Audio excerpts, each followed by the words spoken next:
온 2024님께서 이렇게 문의를 하셨습니다. 3주택으로 가기 위한 분양권 입주권 찾아보려 하는데요. 대구 범어자이 분양권, 부산 에코델타시티 자이 등 분양권 중 먼저 우선 진입은 어디가 좋을까요? 매도가 중요하여 등기는 못 칠 것 같은데요. 이게 대다수의 다주택자가 가지는 인간의 기본적인 욕망입니다. 제가 이걸 탓하는 게 아니에요. 다동원님, 당연합니다. 사람은 늘 더 갖고 싶은 욕망이 있는 겁니다. 이거는 여러분들의 성장 동력으로 삼아야 돼요.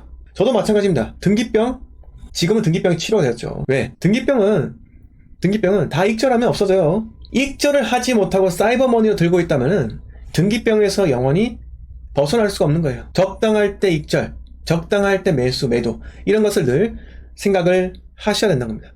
자, 그래서 제가 말씀드립니다. 지금 3주택을 가기 위한 분양권을 왜 매수하려고 합니까? 부동산 투자에 있어서는요, 리스크를 늘 제거해야 됩니다. 리스크 제거하는 게 가장 첫 번째입니다. 이거는 자동원님, 이 원칙을 어기면은 만약에 내가 2주택 상태에서 새로운 분양권을 사서 분양권이 등기 치기 전, 입주하기 전에 내가 매도할 수 있는 그런 스윙 투자를 한다는 말이잖아요. 배트를 그냥 스윙 휘두르듯이 그냥 슬쩍 올라가면 피 주고 판다, 이 전략으로 가는 것은요, 돈을 벌 수도 있지만은 돈을 잃을 수도 있는 위험한 투자예요. 제가 투자에서 뭐라고 했습니까? 리스크 제거하라 라고 했잖아요.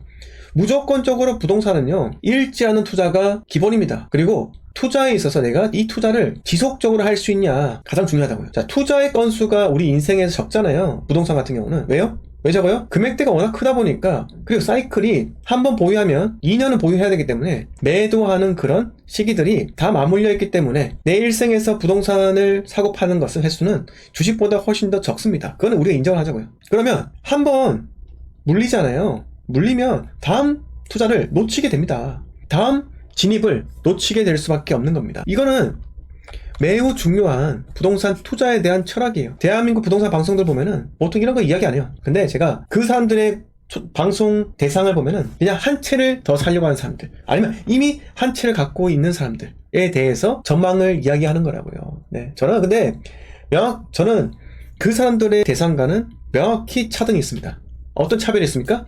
제가 말씀드린 것은 1주택자, 무주택자 뿐만 아니고요, 다주택자도 앞으로 어떻게 우리가 계획을 짜고 매수해야 되는지에 대해서 끊임없이 말씀드리고 있습니다. 지금 현재 현금 3억 정도 갖고 있는데 분양권을 지금 고민하고 계시다 하잖아요. 대출하고. 그런데 다동맘님께서는 이거를 등기 칠 수 있지 않을 그런 작은 리스크도 고민을 해야 한다고요. 만약에 범어자이가 10억이다. 8.4% 취득세 중과 맞으면 얼마예요?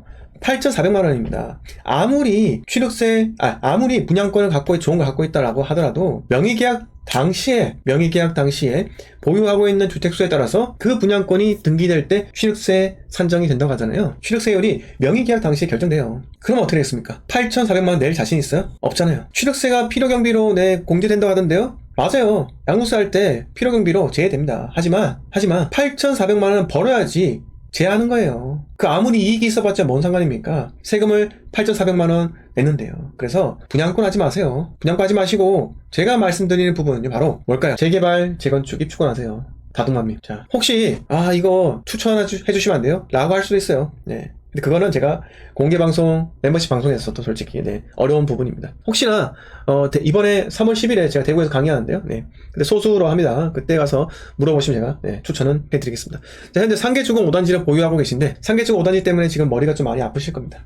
신축 일반 분양하는 세대수가 워낙 적고요. 그리고 임대아파트 대부분 돌린다고 하니까 지금 조합원들의 추가 분담금이 골치 아파요. 추가 분담금이 한 4억 정도, 5억 정도 합니다. 그래서 4억 정도 한다고 하는데 24평에서 24평을 받는다면은, 작은 평수에서 24평을 받는다고 하면은 3억 5천, 24평에서 34평을 받는다면 4억 5천, 뭐 이렇게 된다고 합니다. 더 커질 수도 있고요. 자, 그렇다면은, 과연 상계주공 5단지 어떻게 해야 될까요? 지금 잘라낼 수 있을까요? 아닙니다. 못 잘라내요. 왜? 이거를 지금 전국적으로 뉴스가 안 좋은 뉴스 하는데, 상계주공 5를 매수하려는 주체가 있을까요? 잘라낼 수 없습니다. 쉽지 않아요. 그래서 다동원님 어떻게 해야 됩니까? 상계주공 5는 갖고 가세요. 네, 갖고 가서 이거를 정말 빡세게 공부해보세요. 빡세게요. 시간이 지나면 어쨌든 단계가 올라가잖아요. 자, 상계주공 5단지 지가 얼마예요? 이게 세대당 평균 대지 면적이 작아서 일어나는 일입니다. 자, 4억 6천에 매수하셨어요? 그러면 한 이 시점에 매수하신 거잖아요. 작년 말. 네. 이때쯤 매수하신 거네요. 4억 5천에 플러스 4억 5천이다. 9억이잖아요. 맞죠? 다동맘님? 9억이죠? 자, 본인이 최종 취득가가 9억 정도다 라고 한다면 갖고 가세요. 어차피 노원에서 신축은요, 제 생각 11억입니다. 네. 11억 가요. 11억 기본적으로. 그리고 34평이 11억이란 거예요. 34평으로 선택해야 됩니다. 11억을 하고 일단 단계가 가면 갈수록 내가 매도를 할 수 있는 그런 기회도 더 넓어지는 겁니다. 네. 넓어지는 거예요. 자, 그래서 다동맘님 힘을 잃지 마시고요. 어쨌든 간에 3억이라는 또 여유 현금이 있잖아요. 그래서 저는 이번에 대구 재개발 재건축 입주권 사지 않으면 부산 장원을 놓칩니다. 부산을 할 수가 없어요. 부산을 건너뛰면요 대전과 청주로 가야 됩니다. 네, 이렇게 말씀드리겠습니다.